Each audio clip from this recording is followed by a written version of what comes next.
जय हिंद प्रिय दोस्तों, मैं कुमार सिद्धू एक बार फिर से सिद्धार्थ जीएस टीचिंग सेंटर में भरपूर स्वागत करता हूं। मेरे दोस्तों, आज जो पढ़ेंगे, जो लुसेंट से संबंधित जो प्रश्न हो सकता है वो सभी प्रश्न को मैं देखूंगा।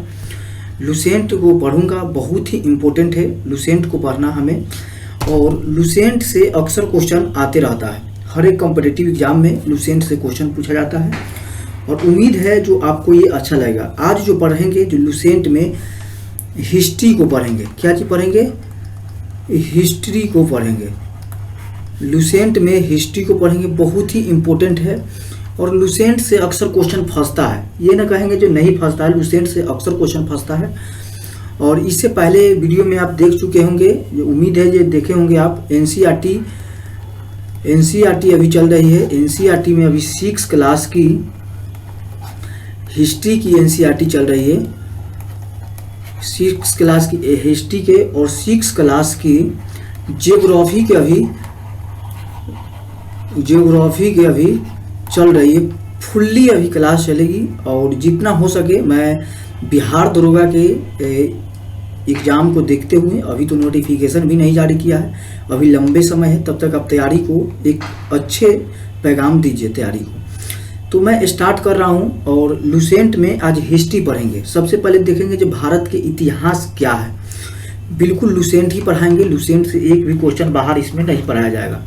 जो इतना बोलता हूं उतना ही करूंगा, क्योंकि उसमें हिस्ट्री जो पढ़ाते हैं 6 क्लास की एनसीईआरटी में, जिसमें सिर्फ एनसीईआरटी ही चलता है, इसमें सिर्फ इतिहास चलेगी। स्टार्ट करता हूँ। इतिहास किसे कहते हैं? भारत के इतिहास। क्या चीज़ है? भारत के इतिहास। भारत के इतिहास क्या है? कहाँ से कहाँ तक भारत के इतिहास है? तो उत्तर में हिमालय से लेकर दक्षिण के समुद्र तक फैला उपमहाद्वीप को भारतवर्ष के नाम से जानी जाती है। उपमहाद्वीप को भारतवर्ष के नाम से जानी जाती है। यहाँ पे स्टार्ट करता हूँ और लिखने के प्रयत्न करूँगा। यहाँ पे दी गई है जो उत्तर में हिमालय से लेकर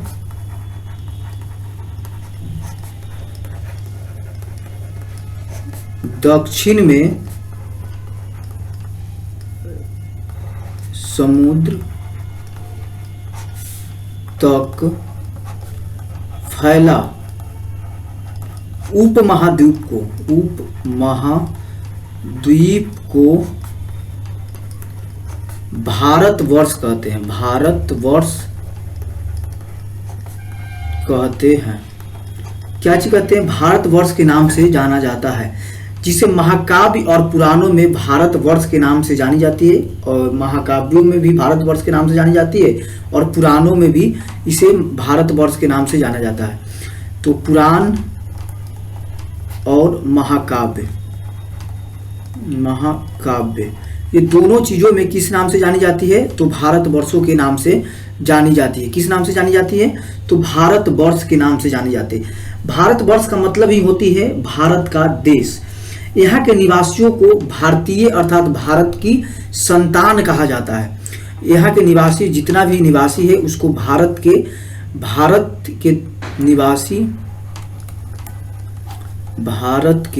निवासी अर्थात भारत के संतान के नाम से जानी जाती है। संतान, भारत के संतान के नाम से जानी जाती है।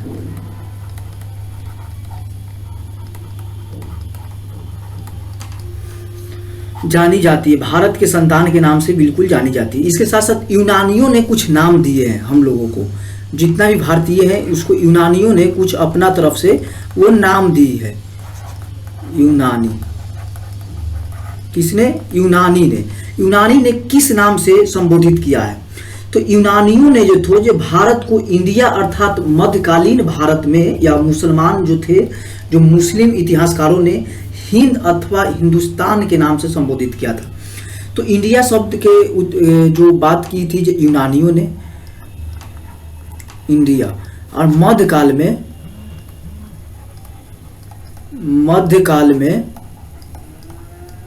मध्यकाल जो है, जो मध्यकाल में क्या चीज के नाम देते थे? जो मुस्लिम मुस्लिम शासक जो थे हमारे भारत में जो शासन किए थे उन्होंने हिंद नाम दिए थे। क्या चीज? हिंद या हिंदुस्तान, हिंदुस्तान या हिंद जो थे जो मुस्लिमों ने नाम दिए थे।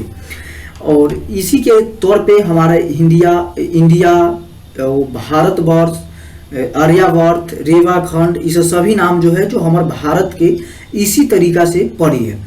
तो भारतीय इतिहास के अध्ययन की सुविधा के लिए हमें 3 भागों में बांट करके पढ़नी है।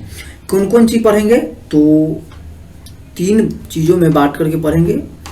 3 चीज कौन कौन सी होगी? एक होगी जो प्राचीन काल या प्राचीन इतिहास। दूसरा होगी प्राचीन काल या प्राचीन भारतीय इतिहास भी कर सकते हैं, भारतीय इतिहास। इसमें पढ़ेंगे क्या क्या चीज? तो मानव किस तरह से रहे थे, किस तरह से खाए थे, किस तरह से मतलब अपना जो संघर्ष जो किए थे मानव, जो किस तरह से संघर्ष किए थे। इसमें ही वेद पुराण जितने भी है, महाकाव्य, सभी चीज इसमें पढ़ेंगे। बौद्ध काल, ये सब सभी इसी में पढ़ना होगा। ये प्राचीन भारतीय इतिहास है।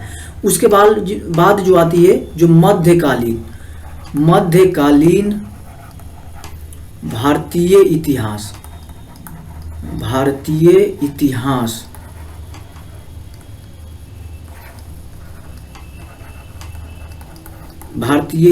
मध्यकालीन भारतीय इतिहास आती है। एक आती है और तीसरा नंबर में जो आती है, जो तीसरा नंबर में आती है उसको हम सिंपल सी कह सकते हैं मॉडर्न हिस्ट्री।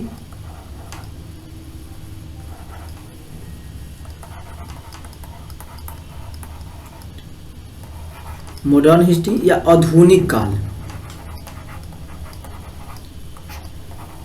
आधुनिक काल जो होती है, जो अब तक लगभग चल रहा है, जो सब आधुनिक काल में ही आएगा।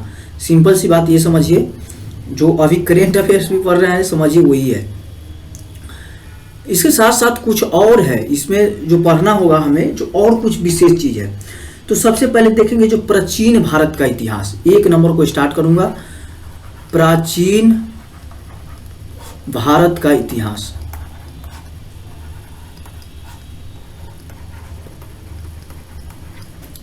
प्राचीन भारत के इतिहास हम किसे कहते हैं? तो प्राचीन भारत का इतिहास के विषय में जानकारी मुख्यतः 4 स्रोतों से हमें प्राप्त होती है। किस किस चीज से होती है प्राप्त? तो 4 चीजें होती है। वो कौन कौन सी है? एक में है धर्म ग्रंथ। क्या चीज से होती है? धर्म ग्रंथ। दूसरा नंबर में हमें पता चलती है जो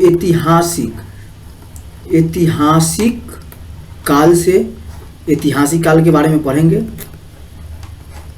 ऐतिहासिक काल से के बारे में हमें जानकारी मिलती है। और तीसरी नंबर में हमें पता चलती है जो विदेशियों के द्वारा, क्या चीज है? विदेशियों के द्वारा। इसके साथ साथ पुरातत्व संबंधी, पुरातत्वविद संबंधित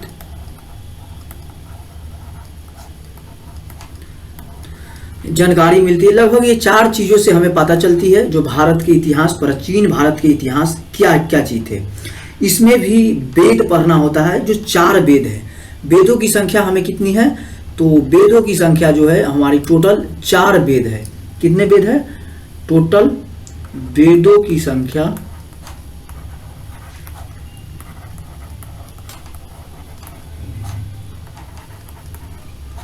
की संख्या 4 है। कौन कौन वेद है? तो ऋग्वेद के साथ साथ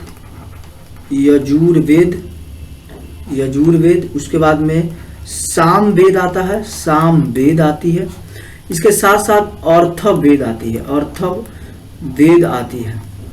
अर्थवेद। लगभग ये 1 नंबर में हो गई, ये 2 नंबर में हो गई, ये 3 नंबर में है, ये 4 नंबर में। तो हमारी जानकारी जो मिलती है जो प्राचीन काल के बारे में, जो ये तो 4 तरह से हमें पता चलती है। इसके साथ साथ धर्म ग्रंथ, क्या क्या चीज़ से पता चलती है?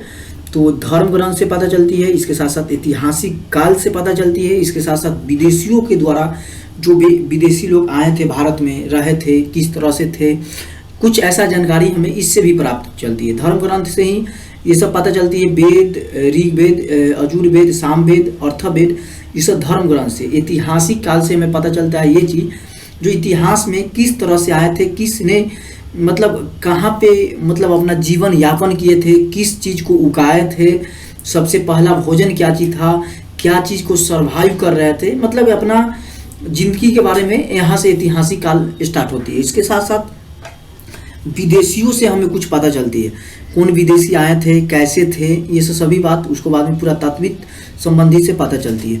तो वेदों की संख्या 4 होती है। सबसे पहले जो पढ़ेंगे, जो ऋग्वेद के बारे में पढ़ेंगे, क्या चीज़ के बारे में पढ़ेंगे, तो सबसे पहला अगर कुछ पढ़ेंगे तो हम ऋग्वेद के बारे में पढ़ेंगे। किसके बारे में पढ़ेंगे, ऋग्वेद के बारे में पढ़ेंगे। 1 नंबर में दीजिएगा और लिखिएगा ऋग्वेद। क्या चीज लिखिएगा, ऋग्वेद। ऋग्वेद किसे कहते हैं, ऋचाओं के क्रमबद्ध ज्ञान के संग्रह को ऋग्वेद कहते हैं। ऋचाओं के क्रमबद्ध, ऋचाओं के क्रमबद्ध, ऋचाओं के क्रमबद्ध ज्ञान के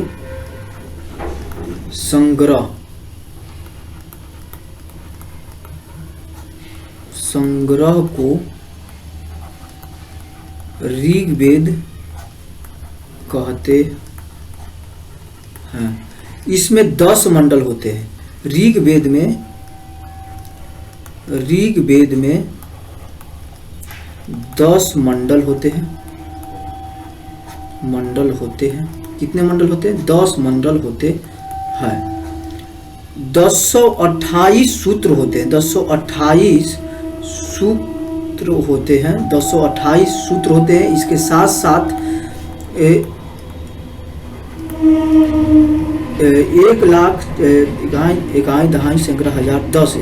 10,462 ऋचाएँ होती है।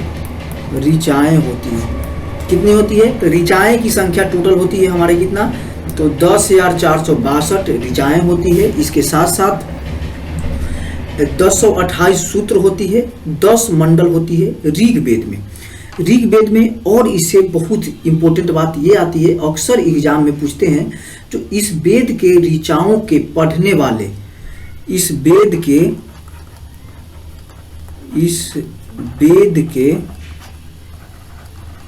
ऋचाओं को पढ़ने वाले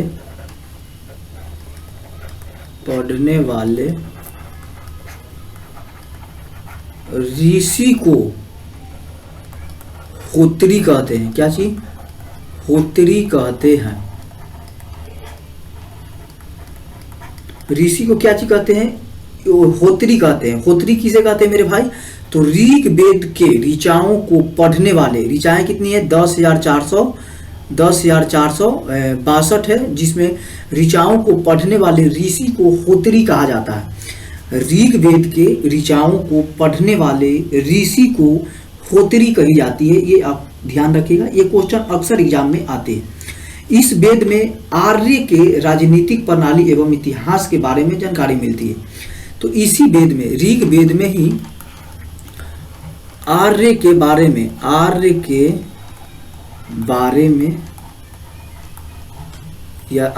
के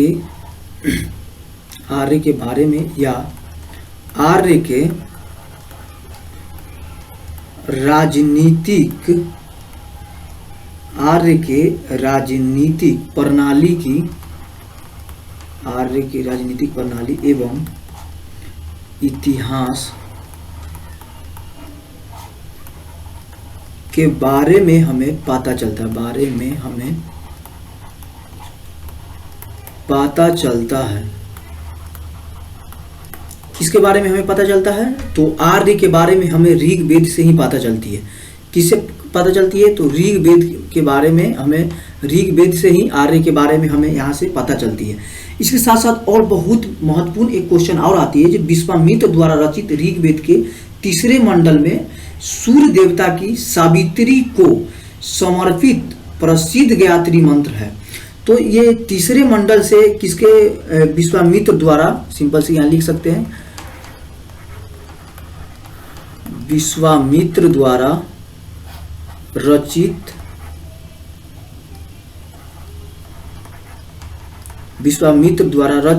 ऋग्वेद के तीसरे मंडल, 10 मंडल होते हैं, तीसरे मंडल से सूर्य के, किसके, सूर्य देवता, क्या चीज, सूर्य देवता के सावित्री की समर्पित प्रसिद्ध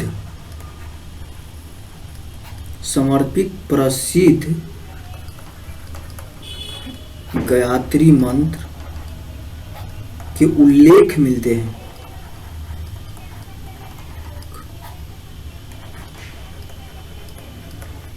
मिलते हैं। साथ साथ तथा 9वें मंडल से, यहाँ पे पेन जरा चेंज कर लेता हूँ, 9वें मंडल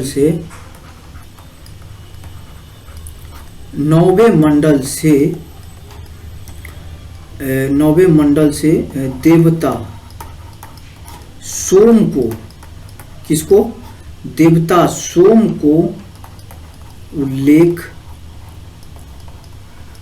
मिलते हैं।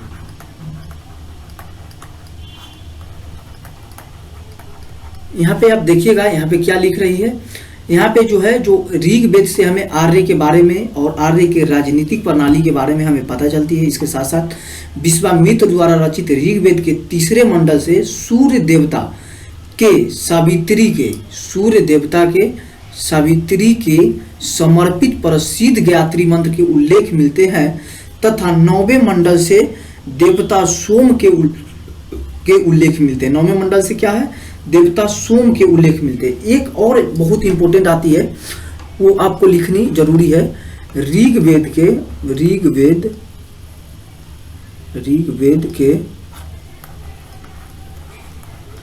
8वें मंडल से हस्तलिखित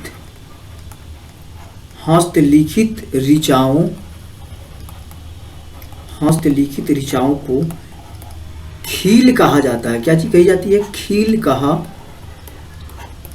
जाता है।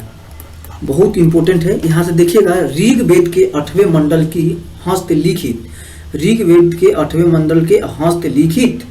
ऋचाओं को क्या चीज कही जाती है, तो खील कहा जाता है। क्या चीज कही जाती है, तो खील कही जाती है। बहुत ही इंपॉर्टेंट था, इसीलिए इसको मैं लिखवा दिए। इसके साथ साथ एक और बहुत इंपॉर्टेंट आती है इसके किया, जो चतुष्वर्णीय समाज की कल्पना की आदि स्रोत ऋग्वेद के 10वें मंडल से वर्णित है, जिसमें कि पुरुष सूत्र, जिसके अनुसार 4 वर्ण के क्रमशः है। पुरुष जो है, जो 4 वर्णों से मिलकर के बनते हैं, इसके बारे में यहाँ से जानकारी मिलती है। 10वें मंडल से 4 चीज से मिलकर के पुरुष के निर्माण होते हैं। तो 1 नंबर में क्या होती है, तो 1 नंबर में लिखिएगा, जो ब्रह्म के 4, सिंपल सी बात समझिएगा, जो ब्रह्म के 4 चीजों से पुरुष के निर्माण होते हैं, जिसमें 1 नंबर में मुख है। क्या है, मुख है। इसके बाद में दूसरी नंबर में भुजा है, तथा तीसरी नंबर में जंघा है, तथा चौथा नंबर में है, जो चौथा नंबर में होगी चरण होगी। क्या होती, चरणों से, मुख से, भुजा से, जंघा से, इसके साथ साथ चरणों से उल्लेख मिलती है। क्या चीज मिलती है, चरणों से मिलती है, जिसमें कि ब्राह्मण, क्षत्रिय, वैश्य और शूद्र आती है। मुख से होती है जो ब्राह्मण आती है, इसमें मुख से होती है जो ब्राह्मण आती है, ब्राह्मण। उसके बाद में ब्राह्मण के बाद जो आती है उसे हम क्षत्रिय बोलते हैं। ब्राह्मण के बाद क्षत्रिय है, और जंघा से जो निर्माण होती है उसे वैश्य कहा जाता है, वैश्य। उसके बाद में जो चरणों से जो होती है उसे शूद्र कहा जाता है। क्या चीज कहा जाती है, शूद्र कही जाती है। वैश्य यानी कि वैश्या से इसको कोई संबंधित नहीं है, आप इसे गलत भावना से न लीजिएगा। वैश्य मतलब सिंपल से समझिएगा एक व्यापारिक होता है। क्या होती है? एक व्यापारिक होती है, उसी से वैश्य शब्द का उल्लेख मिलती है। तो धर्म सूत्र 4 प्रमुख जातियों की स्थितियों की मतलब व्यवस्थाओं को, दायित्वों को, कर्तव्यों को तथा विशेषाधिकारों के स्पष्ट विभेद करती है। सिंपल सी बात, इतना समझ गए हैं। इसके साथ साथ 52 अवतार के 3 पंगों के आख्यान को प्राचीनतम स्रोत ऋग्वेद कहलाती है। 52 क्या चीज बोल रही है? 52वां अवतार के 3 पगों को आख्यान के प्राचीनतम स्रोत को क्या चीज बोली जाती है? तो ऋग्वेद बोली जाती है। क्या चीज बोली जाती है? तो ऋग्वेद बोली जाती है। इसमें आपको नो डाउट होनी चाहिए। ऋग्वेद में इंद्र के लिए 550 तथा अग्नि के लिए 200 ऋचाओं के रचना की गई है। ये बहुत इंपॉर्टेंट है, आप इसे नोट करके लिख सकते हैं। नोट में भी आप इसे लिख सकते हैं। नोट में क्या आप लिखिएगा? तो ऋग्वेद में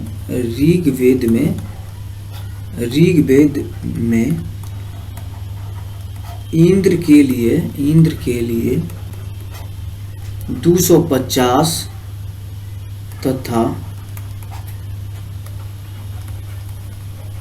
अग्नि के लिए 200 ऋचाओं की रचना मिलती है।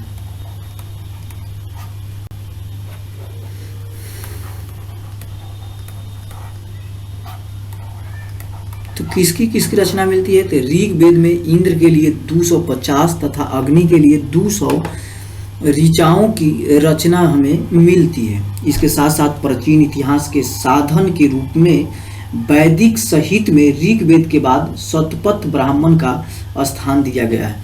तो प्राचीन इतिहास में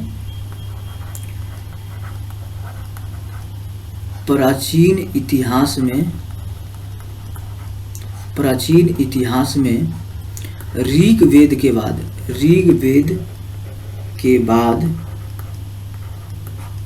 शतपथ ब्राह्मण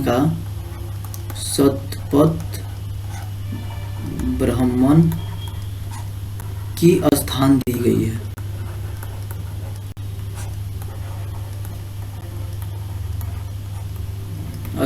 गई है। इसमें आपको नो डाउट होनी चाहिए, और इसमें अगर कोई तरह के डाउट है तो आप हमसे क्वेश्चन पूछ सकते हैं। ऋग्वेद में इससे बाहर एक भी प्रश्न नहीं आती है।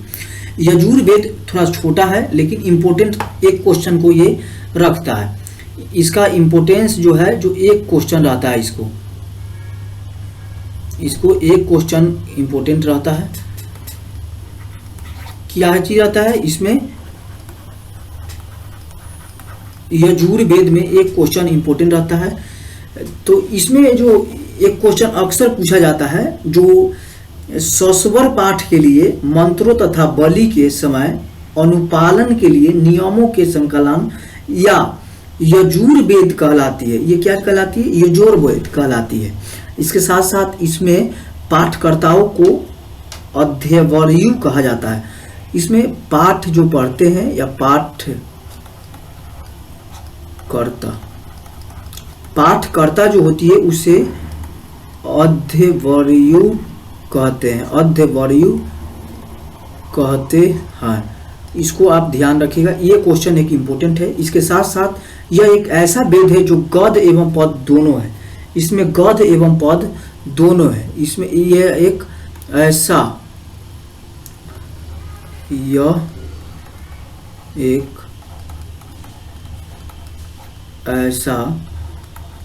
वेद है जिसमें गद्य एवं पद दोनों है। गद्य एवं पद दोनों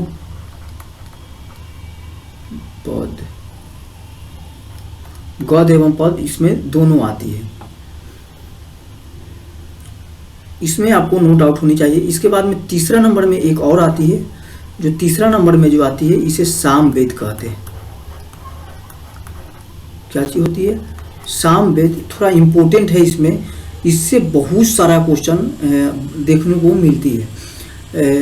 सामवेद से तो अक्सर नहीं आती है, लेकिन एक आध दो क्वेश्चन आती है जो बहुत इम्पोर्टेंट है। इसके बाद में एक अर्थवेद आती है जो बहुत ही इम्पोर्टेंट होती है। अर्थवेद जो होती है इसमें बहुत ही इम्पोर्टेंट होती है। तो अर्थवेद, पहले हम सामवेद के बारे में पढ़ेंगे। यह गाई जा सकने वाली ये ऋचाओं के संकलन है। ये गाई जाने वाली, या सिंपल सी कह सकते हैं, ये इसे भारतीय संगीत का जनक कही जाती है। पहला नंबर तो ये, इसे भारतीय गामा पधनी ये सब जितना शब्द है जो सामवेद से ही ली गई है। तो भारतीय संगीत के जनक सामवेद को कहते हैं। किसको कहते हैं? सामवेद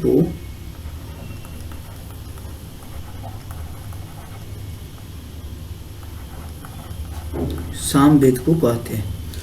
इसमें एक क्वेश्चन और अक्सर आते रहता है, जो यह गाई जा सकने वाली ऋचाओं का संकलन है। गाई जाने वाली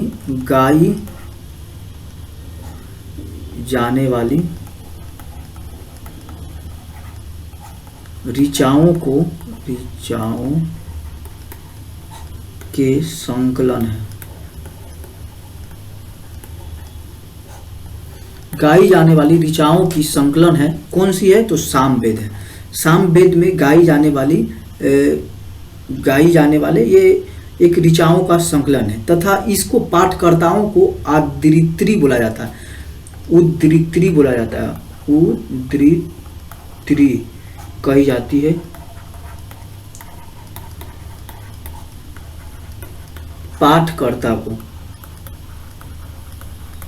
पाठकर्ता यानी कि पढ़ने वाला को, इसको ये बोली जाती है।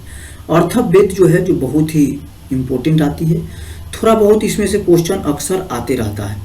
तो अर्थवेद जो होता है, ऋषि द्वारा रचित इस वेद में रोग निवारण, तंत्र मंत्र, जादू टोना, सत्य या कि सांप वशीकरण, जितने भी जो हम कह सकते हैं आशीर्वाद, स्तुति, प्रायश्चित, औषधि, अनुसंधान, विवाह, प्रेम, राजक्रम, मातृभूमि, उसके बाद में महात्स्य, उसके बाद में आदि विविध विषयों से संबंधित मंत्र तथा सामान्य मनुष्यों के लिए विचारों को, विश्वासों को तथा अंधविश्वासों इत्यादि का वर्णन है। अर्थवेद कन्याओं के जन्म की निंदा करता है। अर्थवेद जो है, जो कन्याओं को, ये चौथा नंबर वेद होगी जिसे हम अर्थवेद कहते हैं। अर्थवेद कहते हैं। इसमें जादू टोना, ये क्वेश्चन अक्सर आता है। जादू टोना अर्थवेद से लिया गया है। अर्थवेद में है जादू टोना का। उसके बाद में रोग निवारण, रोग और निवारण, इसे सभी जो है, जो किस में है? तो इसे सभी अर्थवेद में है। इसके साथ साथ सांप, वशीकरण, आशीर्वाद, जितने भी चीज आएगा, सांप, वशीकरण, सांप, उसके बाद में आशीर्वाद, इसके साथ साथ स्तुति, उसके बाद में प्रायश्चित, उसके साथ साथ औषधि,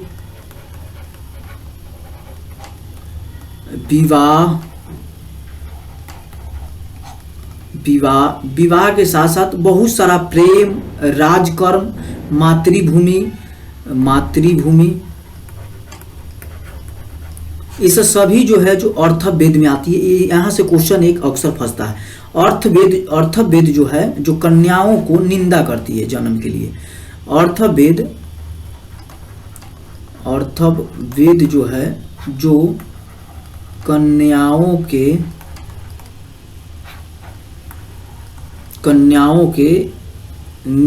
जन्म के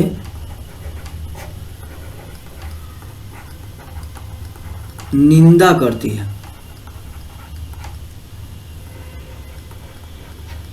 कन्याओं को जन्म के निंदा कौन करते हैं? तो अर्थवेद कहते हैं। इसमें सभा एवं समिति को प्रजापति को दो पुत्रियां कहा गया है। इसमें सभा और समिति को प्रजापति की दो पुत्रियां कही गई है। दो पुत्रियां किसे कहा जाता है? तो सभा एवं सभापति को दो पुत्रियां कही गई है। दो पुत्रियां कही गई है।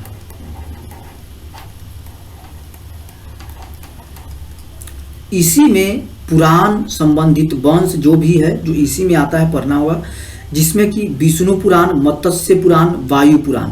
पुराण जो हो, जो तीन वो है, ये पुराण, वायु पुराण, वायु, ये चौथा, तीसरा वायु पुराण, मत्स्य पुराण, विष्णु पुराण।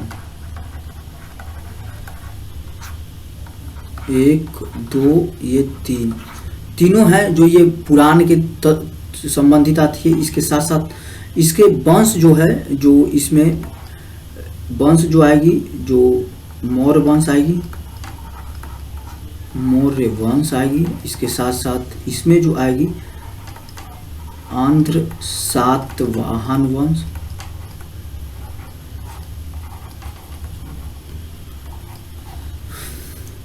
और वायु पुराण के अंतर्गत जो आती है, जो गुप्त वंश आती है। क्या चीज? गुप्त वंश आती है। इसमें आपको नो डाउट होनी चाहिए। सबसे प्राचीन वेद जो होती है, जो ऋग वेद होती है, तब तो सबसे बाद में अर्थवेद का निर्माण हुआ था। तो आप यहाँ पे आप VVI करके भी लिख सकते हैं, VVI करके भी आप लिख सकते हैं। क्या चीज लिख सकते हैं यहाँ? सबसे प्राचीन से प्राचीन ग्रंथ ऋग्वेद है। कौन है? ऋग्वेद है। तथा सबसे बाद में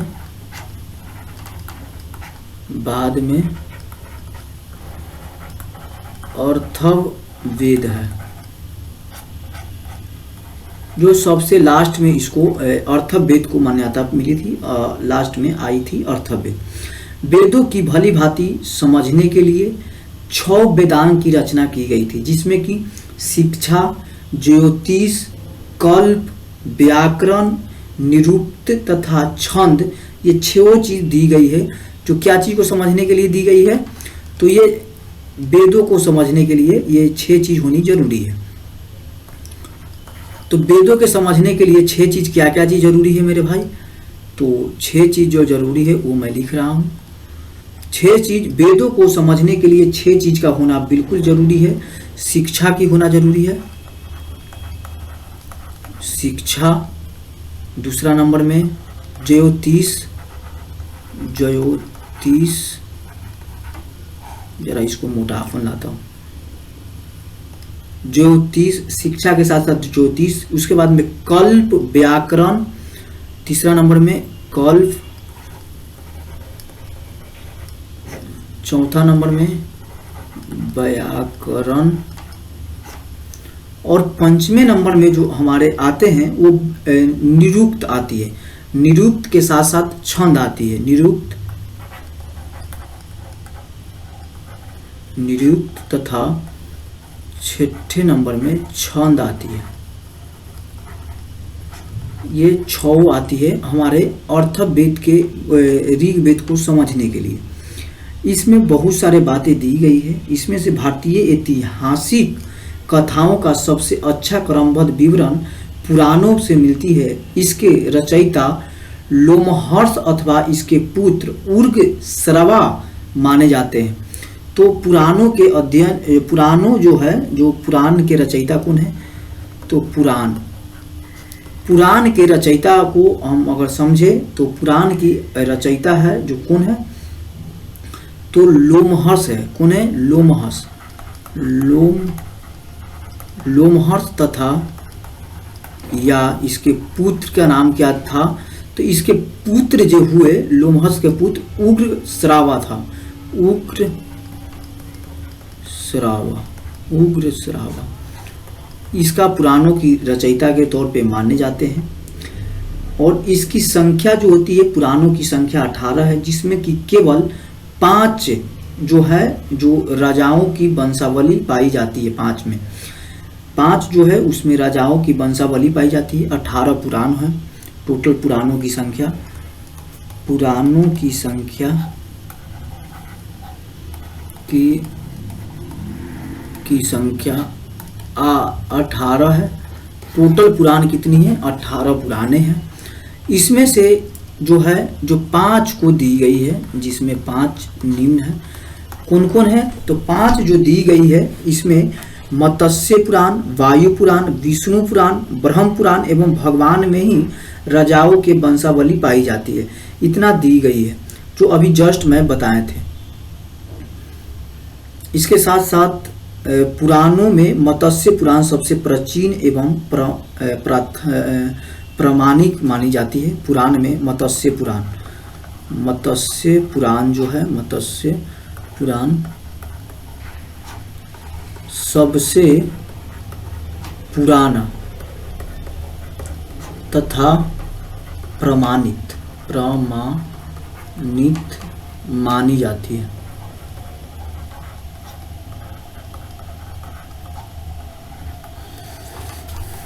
क्या चीज सबसे प्रमाणित ये मानी जाती है? अधिकतर पुराण सरल संस्कृत या श्लोक में लिखे गए हैं और स्त्रियां तथा शूद्र जिन्हें वेद पढ़ने की अनुमति नहीं थी वे भी पुराण सुन सकते थे।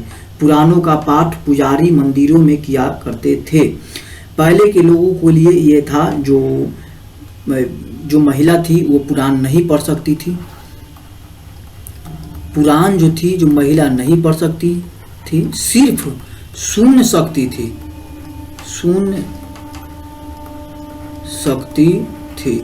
पुराण जो है जो नहीं पढ़ती थी, पुराण को सिर्फ वो सुन सकती थी। इसके साथ साथ ये पढ़ी जाती थी मंदिरों में। कहाँ पे? मंदिरों में या देवी देवता के पास इसको पढ़ी जाती थी। इसके साथ साथ शतपथ ब्राह्मण में स्त्री को पुरुष का अर्धांगिनी कही जाती है। शतपथ ब्राह्मण में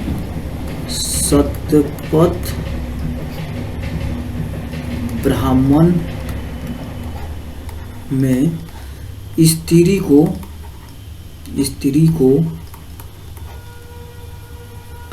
पति का अर्धांगिनी कही जाती है।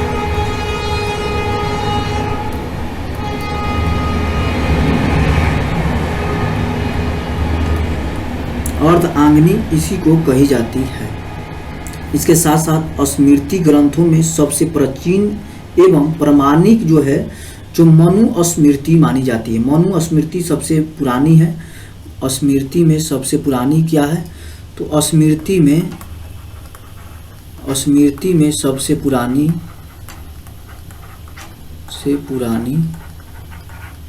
मनु स्मृति है। मनु स्मृति है तथा सबसे प्रमाणिक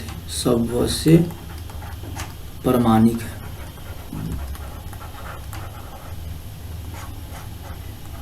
सबसे प्रमाणिक कौन सी है? तो स्मृति है। कौन सी है? मनु स्मृति के रूप में इसे जानी जाती है। स्त्री की सर्वाधिक गिरी हुई स्थिति मैत्रेयानी संहिता से प्राप्त होती है, जिसमें जुआ और शराब की भांति स्त्री की पुरुष का तीसरा मुख्य दोष बताया गया है। इसके साथ साथ जातक में बुध की पूर्वज जन्म की कहानी वर्णित है। जातक कथा में इसको अंकित की गई है। तो इतना ही ये सब क्वेश्चन है जो इम्पोर्टेंट है, और आज के लिए इतना ही रखता हूँ। इससे आगे विदेशी यात्रियों को मिलने वाली प्रमुख जानकारी से हमें क्वेश्चन कुछ रहेगा, उसके बारे में मैं डिटेल देखूंगा, जिसमें यूनानी रोमन लेखक आते हैं। इसके साथ साथ चीनी लेखक है, कुछ और भी है, और इवन बतूता है और अन्य लेखक है इसे सभी के बारे में मैं डिटेल से देखूंगा। तो आज के लिए इतना ही रखता हूं और कैसा लगता है हमें ज़रूर बताइए। तब तक के लिए जय हिंद।